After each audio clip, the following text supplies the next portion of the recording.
ഇവർക്കും current electricity എന്ന പാഠത്തിൻ്റെ പാർട്ട് 5 സ്വാഗതം. ഇന്നത്തെ ക്ലാസ്സിൽ നമ്മൾ ആദ്യമായി കേൾക്കുന്നത് temperature coefficient of resistance alpha എന്ന ലെറ്റർ ഉപയോഗിച്ചുകൊണ്ട് തന്നെ റെപ്രസെൻറ്റ് ചെയ്യുന്നു. അപ്പോൾ എന്താണ് temperature coefficient of resistance alpha? Temperature coefficient of resistance alpha is defined as change in resistance from original or initial resistance for unit rise in temperature.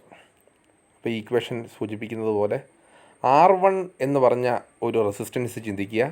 അതാണ് original അല്ലെങ്കിൽ തുടക്കത്തിലുണ്ടായിരുന്ന ഒരു വസ്തുവിൻ്റെ റെസിസ്റ്റൻസ്.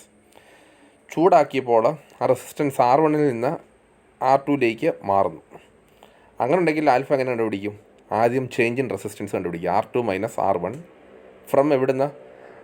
ഒറിജിനൽ റെസിസ്റ്റൻസ് ആയ R1-ൽ നിന്ന് for unit rise in temperature.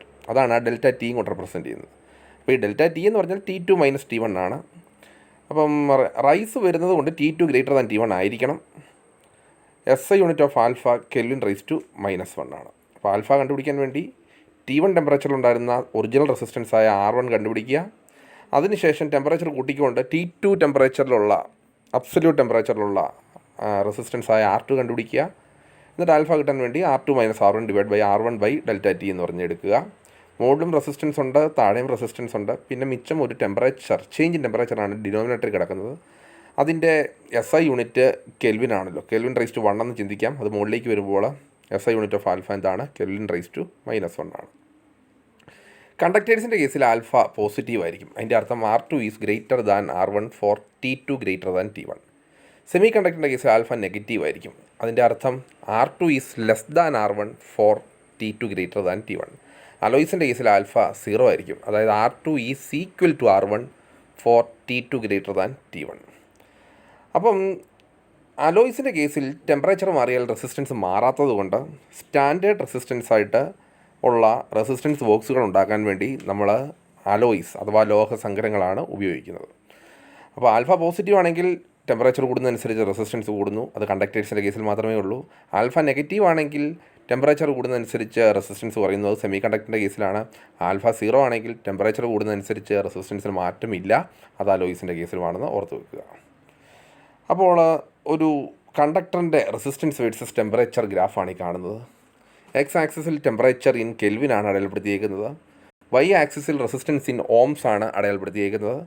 Temperature വലത്തോട്ട് കൂടുന്തോറും resistance മുകളിലേക്ക് കൂടുന്നതായിട്ടാണ് കാണിച്ചിരിക്കുന്നത്. അപ്പോൾ ഈ ഗ്രാഫ് റൈസിങ് ഗ്രാഫ് ആയതുകൊണ്ട് കണ്ടക്ടേഴ്സിൻ്റെ കേസിൽ ടെമ്പറേച്ചർ കൂടുന്നതനുസരിച്ച് റെസിസ്റ്റൻസ് കൂടുന്നു. അതേസമയം സെമി കണ്ടക്ടറിൻ്റെ കേസിൽ ടെമ്പറേച്ചർ കൂടുന്നതനുസരിച്ച് റെസിസ്റ്റൻസ് കൂടണമെന്നുണ്ടെങ്കിൽ മുകളിലോട്ട് വരയ്ക്കണമായിരുന്നു. പക്ഷേ ആ ഗ്രാഫ് താഴോട്ടാണ് ഡിപ്പ് ചെയ്ത് വരുന്നത്. അതുകൊണ്ട് ടെമ്പറേച്ചർ കൂടുന്നതനുസരിച്ച് സെമി കണ്ടക്ടേഴ്സിൽ റെസിസ്റ്റൻസ് കുറയുന്നു. അതേസമയം അലോയ്സിൻ്റെ കേസിൽ നിങ്ങൾ നോക്കുക, ടെമ്പറേച്ചർ കൂട്ടിയാലോ കുറച്ചാലോ ഒന്നും റെസിസ്റ്റൻസിന് വലിയ മാറ്റമില്ല. അഥവാ തിയറട്ടിക്കലായിട്ട് പറയുകയാണെങ്കിൽ മാറ്റമേ ഇല്ല എന്ന് പറയാം. അതുകൊണ്ട് ഒരു സ്ട്രൈറ്റ് ലൈൻ ഗ്രാഫായിരിക്കും കിട്ടുന്നത്. എന്താണ് ടെമ്പറേച്ചർ കോഎഫിഷ്യൻ്റ് ഓഫ് റെസിസ്റ്റിവിറ്റി? അതിനെയും ആൽഫ എന്നുകൊണ്ട് റെപ്രസെൻറ്റ് ചെയ്യുന്നു. It is defined as change in resistivity from original resistivity for unit rise in temperature. അതായത് റെസിസ്റ്റിവിറ്റിയുടെ alpha equal to ρ2 minus ρ1 by ρ1 delta T. അപ്പം ഡെൽറ്റ ടി എന്ന് പറയുന്നത് change in ടെമ്പറേച്ചറാണ്. T2 minus T1 ആണ്. അവിടെയും മനസ്സിലാക്കുക T2 ഗ്രേറ്റർ ദാൻ T1 ആണ്. SI unit of temperature coefficient of റെസിസ്റ്റിവിറ്റിയും കെൽവിൻ റൈസ് ടു -1 തന്നെയാണ്. ഇനി അടുത്തതായിട്ട് for conductors resistivity alpha is positive. അതായത് ടെമ്പറേച്ചർ കൂടുന്നതനുസരിച്ച് റെസിസ്റ്റിവിറ്റി കൂടുന്നു. For semi conductors alpha is negative. അതായത് ടെമ്പറേച്ചർ കൂടുന്നതനുസരിച്ച് സെമി കണ്ടക്ടേഴ്സിൻ്റെ കേസിൽ റെസിസ്റ്റിവിറ്റി കുറയുന്നു. For alloys alpha is 0. അതായത് ടെമ്പറേച്ചർ കൂടുന്നതനുസരിച്ച് റെസിസ്റ്റിവിറ്റിക്ക് അലോയ്സിൻ്റെ കേസിൽ യാതൊരു മാറ്റവും ഉണ്ടാകുന്നില്ല. അതുകൊണ്ട് ഈ കേസിൽ നമുക്ക് പറയാം this property of alloys is use to make the mass standard resistance. അപ്പം അലോയ്സിൻ്റെ കേസിൽ ടെമ്പറേച്ചർ കോഎഫിഷ്യൻ്റ് ഓഫ് റെസിസ്റ്റിവിറ്റി ആൽഫയും 0 ആയതുകൊണ്ട് സ്റ്റാൻഡേർഡ് റെസിസ്റ്റൻസ് ബോക്സ് ഉണ്ടാക്കാൻ വേണ്ടി നമ്മൾ സാധാരണ ഈ പറഞ്ഞ അലോയ്സാണ് ഉപയോഗിക്കുന്നത്. Resistivity versus temperature care for conductors നമുക്കൊന്ന് കാണാം. ഇവിടെ വൈ ആക്സിസിൽ റെസിസ്റ്റൻസ് മാറിയിട്ട് റെസിസ്റ്റിവിറ്റി ആവുന്നതേ ഉള്ളൂ. എല്ലാ വ്യത്യാസമൊന്നുമില്ല. ടെമ്പറേച്ചർ കൂടുന്നതനുസരിച്ച് കണ്ടക്ടേഴ്സിൻ്റെ കേസിൽ റെസിസ്റ്റിവിറ്റി കൂടുന്നതായിട്ട് കാണാൻ സാധിക്കുന്നു. അതേസമയം സെമി കണ്ടക്ടേഴ്സിൻ്റെ കേസിൽ ടെമ്പറേച്ചർ കൂടുന്നതനുസരിച്ച് റെസിസ്റ്റിവിറ്റി കുറയുന്നു. അതേപോലെ അലോയ്സിൻ്റെ കേസിൽ ടെമ്പറേച്ചർ കൂടുന്നതനുസരിച്ച് റെസിസ്റ്റിവിറ്റിക്ക് യാതൊരു മാറ്റവും ഉണ്ടാകുന്നില്ല. ഒരു ക്വസ്റ്റ്യനിലേക്ക് വരാം. The resistance of A bulb filament is 100 ohm at a temperature of 100 degrees Celsius.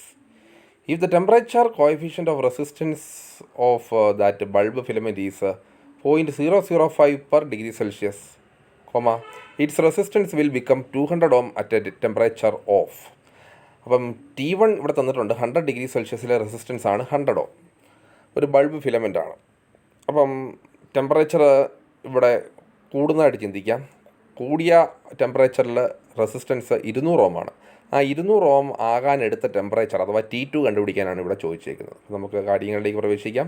പറഞ്ഞ പോലുള്ള കാര്യങ്ങളൊക്കെ ഇട്ടേക്കുന്നു. ആൽഫയുടെ വാല്യൂ ശ്രദ്ധിച്ചെഴുതുക. ഇവിടെ ഡിഗ്രി സെൽഷ്യസ് എന്നുകൊണ്ട് കെൽവിനിലേക്ക് മാറ്റണമെന്നില്ല. അത് യഥാക്രമം alpha equal to R2 minus R1 divide by R1 delta T equal to T2 minus T1. അതിലെ T2 ആണ് കണ്ടുപിടിക്കേണ്ടത്. അപ്പോൾ alpha R2 minus R1 by R1 delta ടിയെ T2 മൈനസ് T1 എന്ന് അവതരിപ്പിക്കുന്നു. നമുക്ക് ആ ഇക്വേഷൻ ഒന്ന് റീഅറേഞ്ച് ചെയ്യാം.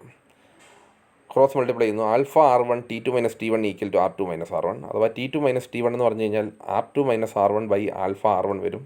അതായത് T2 equal to minus T1 അപ്പുറത്തേക്ക് പോകുന്നു. T1 plus bracketed R2 minus R1 divide by alpha R1 എന്ന് കിട്ടുന്നു.